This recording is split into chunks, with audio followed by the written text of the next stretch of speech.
Guys, board परीक्षा की दृष्टि से हम सामाजिक विज्ञान पार्ट 3 लेकर हम आए हैं। मॉडल पेपर है, यहाँ देखिए। कल परीक्षा है आपकी और कुछ प्रमुख प्रश्न यहाँ हैं। जैसे लेवियाथन के लेखक का नाम बताइए। जैसा कि आपको मालूम है, लेवियाथन एक पुस्तक है जिसके लेखक है, 4 विकल्प दिया है, प्लेटो, हॉब्स, लॉक, मॉन्टेस्क्यू। इसमें लेवियाथन के लेखक हैं हॉब्स। ख विकल्प सही है। और दूसरा है, राष्ट्रपति के द्वारा राज्यसभा के कितने सदस्य मनोनीत किए जाते हैं। कहने का तात्पर्य है, राज्यसभा के अंतर्गत राष्ट्रपति के द्वारा कितने सदस्य मनोनीत किए जाते हैं। तो इसमें 4 विकल्प है। क में 10, ख 11, ग 12, घ 14।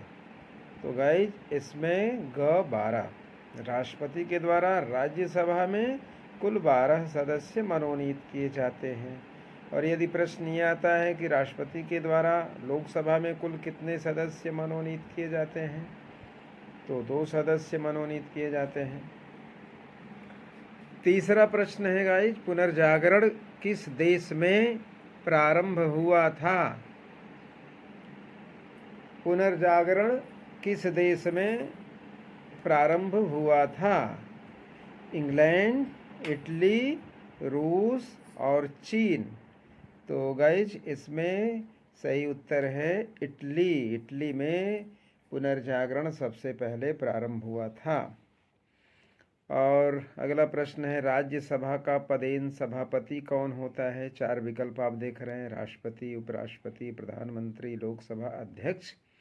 तो गाइज, राज्यसभा का पदेन सभापति उपराष्ट्रपति होता है।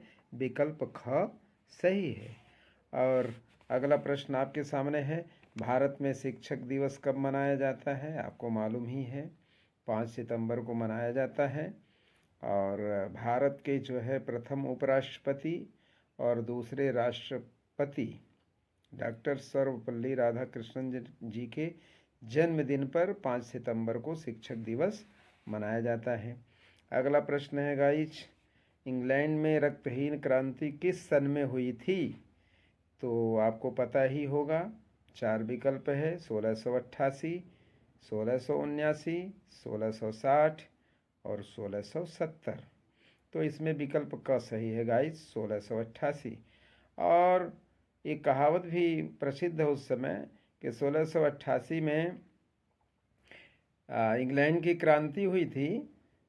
और उस समय वहाँ का प्रसिद्ध दार्शनिक लॉक पैदा हुआ था। तो जब लॉक बड़ा हुआ तो उसने ये कहा कि मैं और भय दोनों जुड़वा भाई हैं। कहने का तात्पर्य यह है कि जब लॉक पैदा हुआ 1688 में, तो उसमें इंग्लैंड में क्रांति चल रही थी, उसमें भय का वातावरण था। तो उसका कहना था कि भय और मैं दोनों जुड़वा हैं, इसलिए 1688 विकल्प का सही है।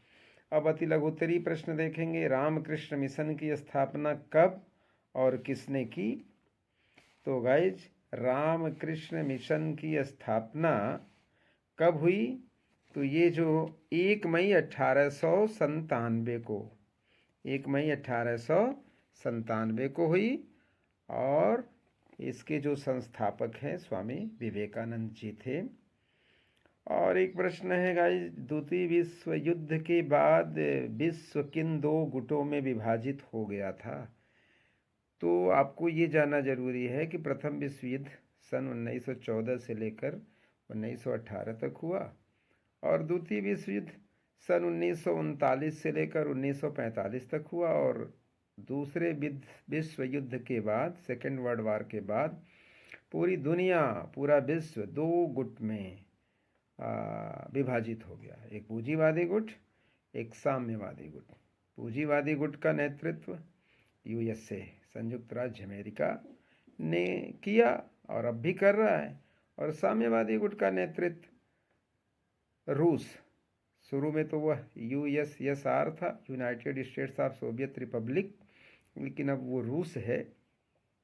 तो साम्यवादी गुट का नेतृत्व रूस करता है और आज भी कर रहा है। अगला प्रश्न देख रहे हैं गाइज, अति लघुत्तरी का फ्रांस की क्रांति के 2 परिणाम लिखिए। तो आप जानते ही हैं फ्रांस में राजतंत्र की स्थापना थी, वहाँ राजतंत्र था, वहाँ का शासक बड़ा ही निरंकुश था और उसके कुव्यवस्था से, उसके शासन से वहाँ की जनता परेशान थी और परेशान होकर के ही उसने फ्रांस के राजतंत्र के खिलाफ संघर्ष किया, क्रांति किया और क्रांति के पश्चात 2 परिणाम आए जो काफ़ी मौलिक हैं। पहला तो ये है कि फ्रांस के अंदर राजतंत्र की समाप्ति हो गई और दूसरा जो परिणाम आया गाइज वो ये था कि फ्रांस के अंदर लोकतंत्र की स्थापना। तो 2 महत्वपूर्ण परिणाम हैं, राजतंत्र की समाप्ति और लोकतंत्र की स्थापना। और प्रश्न नंबर 10 आप देख रहे हैं, भारत की विदेश नीति की 3 प्रमुख विशेषताएं लिखिए। तो इसमें तो हेडिंग चलेगा, तो उसमें 3 विशेषताएं, बहुत सारी विशेषताएं हैं। जो प्रमुख 3 विशेषताएं हैं उसमें यह है कि भारत की विदेश नीति की जो पहली विशेषता है वो ये है कि विदेशी हस्तक्षेप का विरोधी। भारत ये चाहता है कि हम ना किसी देश के आंतरिक मामलों में हस्तक्षेप करें और ना ही भारत के कोई आंतरिक मामलों में हस्तक्षेप करे। तो पहला विदेशी हस्तक्षेप का विरोधी। और दूसरा है विदेश नीति ऐसी हो कि कुछ राष्ट्रों का एक मंडल बने जिसको कि राष्ट्रमंडल। तो भारत की विदेश नीति के परिणाम स्वरूप राष्ट्रमंडल की स्थापना हुई। और तीसरा जो विशेष और बिल्कुल महत्वपूर्ण उसका विशेषता है वो यह है कि गुटनिरपेक्षता। पंडित जवाहरलाल नेहरू जो भारत के प्रधानमंत्री थे और युगोस्लाविया के मार्शल टीटो और मिस्र के कर्नल नासिर, इन 3 लोगों ने मिलजुल कर गुटनिरपेक्षता सिद्धांत को अपनाया। तो इसका तात्पर्य यह है कि किसी भी गुट के सापेक्ष नहीं रहना। जैसा कि प्रथम और द्वितीय विश्व युद्ध के बाद 2 गुट बन गए, अमेरिका और रूस का, तो भारत ने तय किया कि हम तटस्थ रहेंगे, निष्क्रिय रहेंगे, हम किसी गुट के साथ नहीं रहेंगे। तो 3 प्रमुख विशेषता है विदेश नीति की, विदेशी हस्तक्षेप का विरोधी, राष्ट्रमंडल की स्थापना और गुट निरपेक्षता। अथवा ब्रह्म समाज के किन्हीं 3 सिद्धांतों का वर्णन कीजिए। तो इनका क्या सिद्धांत था? मुख्य रूप से ब्रह्म समाज तीर्थ यात्रा को नहीं मानता था, वह उसकी आलोचना करता था। और दूसरा ब्रह्म समाज मूर्ति पूजा का विरोधी था। तीसरा जो है ब्रह्म समाज कर्म कांडों की आलोचना करता था।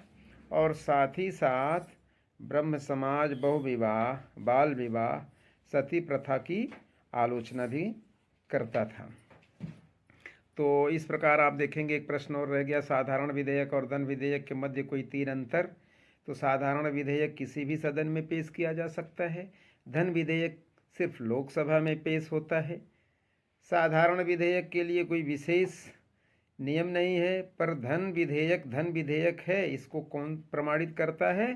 तो इसको लोकसभा का अध्यक्ष प्रमाणित करता है।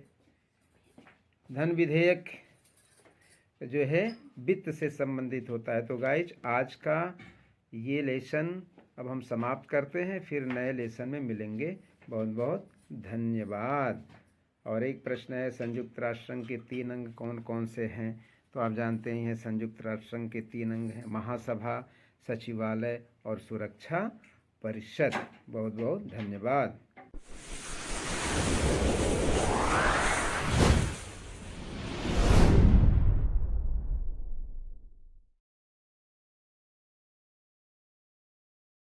गाइज बोर्ड परीक्षा की दृष्टि से हम सामाजिक विज्ञान पार्ट 3 लेकर हम आए हैं। मॉडल पेपर है, यहाँ देखिए। कल परीक्षा है आपकी और कुछ प्रमुख प्रश्न यहाँ हैं। जैसे लेवियाथन के लेखक का नाम बताइए। जैसा कि आपको मालूम है, लेवियाथन एक पुस्तक है जिसके लेखक है, 4 विकल्प दिया है, प्लेटो, हाब्स, मॉन्टेस्क्यू। इसमें लेवियाथन के लेखक हैं हाब्स, ख विकल्प सही है। और दूसरा है, राष्ट्रपति के द्वारा राज्यसभा के कितने सदस्य मनोनीत किए जाते हैं? कहने का तात्पर्य है राज्यसभा के अंतर्गत राष्ट्रपति के द्वारा कितने सदस्य मनोनीत किए जाते हैं? तो इसमें 4 विकल्प है, क में 10, ख 11, ग 12, घ 14। तो गाइज इसमें ग 12 राष्ट्रपति के द्वारा राज्यसभा में कुल 12 सदस्य मनोनीत किए जाते हैं। और यदि प्रश्न ये आता है कि राष्ट्रपति के द्वारा लोकसभा में कुल कितने सदस्य मनोनीत किए जाते हैं, तो 2 सदस्य मनोनीत किए जाते हैं। तीसरा प्रश्न है गाइज, पुनर्जागरण किस देश में प्रारंभ हुआ था? पुनर्जागरण किस देश में प्रारंभ हुआ था? इंग्लैंड, इटली, रूस और चीन। तो गाइज इसमें सही उत्तर है इटली। इटली में पुनर्जागरण सबसे पहले प्रारंभ हुआ था। और अगला प्रश्न है, राज्यसभा का पदेन सभापति कौन होता है? 4 विकल्प आप देख रहे हैं, राष्ट्रपति, उपराष्ट्रपति, प्रधानमंत्री, लोकसभा अध्यक्ष। तो गाइज राज्यसभा का पदेन सभापति उपराष्ट्रपति होता है। विकल्प ख सही है। और अगला प्रश्न आपके सामने है, भारत में शिक्षक दिवस कब मनाया जाता है? आपको मालूम ही है, 5 सितंबर को मनाया जाता है। और भारत के जो है प्रथम उपराष्ट्रपति और दूसरे राष्ट्रपति डॉक्टर सर्वपल्ली राधाकृष्णन जी के जन्मदिन पर 5 सितंबर को शिक्षक दिवस मनाया जाता है। अगला प्रश्न है गाइज, इंग्लैंड में रक्तहीन क्रांति किस सन में हुई थी? तो आपको पता ही होगा, 4 विकल्प है, 1688, 1679, 1660 और 1670। तो इसमें विकल्प क सही है गाइज, 1688। और एक कहावत भी प्रसिद्ध है उस समय कि 1688 में इंग्लैंड की क्रांति हुई थी और उस समय वहाँ का प्रसिद्ध दार्शनिक लाक पैदा हुआ था। तो जब लाक बड़ा हुआ तो उसने ये कहा कि मैं और भय दोनों जुड़वा भाई हैं। कहने का तात्पर्य यह है कि जब लाक पैदा हुआ 1688 में, तो उसमें इंग्लैंड में क्रांति चल रही थी, उसमें भय का वातावरण था। तो उसका कहना था कि भय और मैं दोनों जुड़वा हैं, इसलिए 1688 विकल्प क सही है। अब अति लघुत्तरीय प्रश्न देखेंगे, रामकृष्ण मिशन की स्थापना कब और किसने की? तो गाइज रामकृष्ण मिशन की स्थापना कब हुई? तो ये जो 1 मई 1897 को 1 मई 1897 को हुई। और इसके जो संस्थापक हैं स्वामी विवेकानंद जी थे। और एक प्रश्न है गाइस, द्वितीय विश्व युद्ध के बाद विश्व किन 2 गुटों में विभाजित हो गया था? तो आपको ये जानना जरूरी है कि प्रथम विश्व युद्ध सन 1914 से लेकर 1918 तक हुआ और द्वितीय विश्व युद्ध सन 1939 से लेकर 1945 तक हुआ। और दूसरे विश्व युद्ध के बाद, सेकेंड वर्ल्ड वार के बाद, पूरी दुनिया, पूरा विश्व 2 गुट में विभाजित हो गया। एक पूंजीवादी गुट, एक साम्यवादी गुट। पूंजीवादी गुट का नेतृत्व यूएसए, संयुक्त राज्य अमेरिका ने किया और अब भी कर रहा है। और साम्यवादी गुट का नेतृत्व रूस, शुरू में तो वह यूएसएसआर था, United states of Soviet Republic, लेकिन अब वो रूस है। तो साम्यवादी गुट का नेतृत्व रूस करता है और आज भी कर रहा है।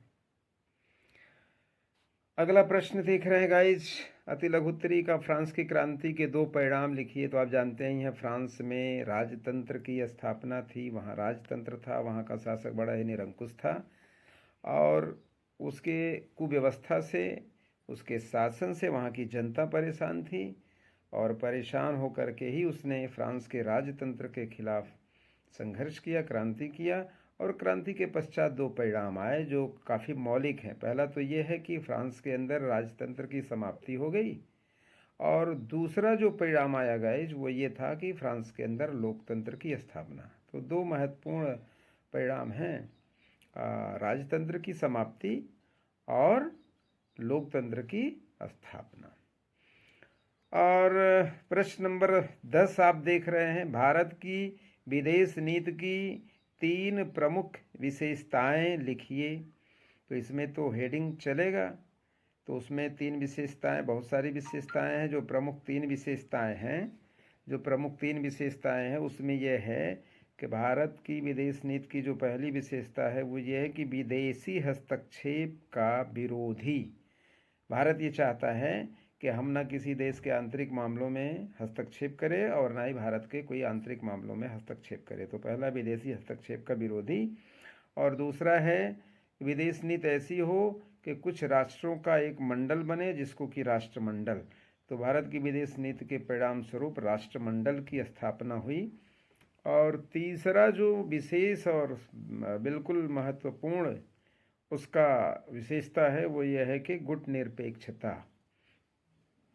पंडित जवाहरलाल नेहरू जो भारत के प्रधानमंत्री थे और युगोस्लाविया के मार्शल टीटो और मिस्र के कर्नल नासिर, इन 3 लोगों ने मिलजुल कर गुट निरपेक्षता सिद्धांत को अपनाया। तो इसका तात्पर्य यह है कि किसी भी गुट के सापेक्ष नहीं रहना। जैसा कि प्रथम और द्वितीय विश्व युद्ध के बाद 2 गुट बन गया, अमेरिका और रूस का। तो भारत ने तय किया कि हम तटस्थ रहेंगे, निष्क्रिय रहेंगे, हम किसी गुट के साथ नहीं रहेंगे। तो 3 प्रमुख विशेषता है विदेश नीति की: विदेशी हस्तक्षेप का विरोधी, राष्ट्रमंडल की स्थापना और गुट निरपेक्षता। अथवा ब्रह्म समाज के किन्हीं 3 सिद्धांतों का वर्णन कीजिए। तो इनका क्या सिद्धांत था? मुख्य रूप से ब्रह्म समाज तीर्थ यात्रा को नहीं मानता था, वह उसकी आलोचना करता था। और दूसरा, ब्रह्म समाज मूर्ति पूजा का विरोधी था। तीसरा जो है, ब्रह्म समाज कर्म कांडों की आलोचना करता था। और साथ ही साथ ब्रह्म समाज बहुविवाह, बाल विवाह, सती प्रथा की आलोचना भी करता था। तो इस प्रकार आप देखेंगे, एक प्रश्न और रह गया, साधारण विधेयक और धन विधेयक के मध्य कोई 3 अंतर। तो साधारण विधेयक किसी भी सदन में पेश किया जा सकता है, धन विधेयक सिर्फ लोकसभा में पेश होता है। साधारण विधेयक के लिए कोई विशेष नियम नहीं है, पर धन विधेयक है। इसको कौन प्रमाणित करता है?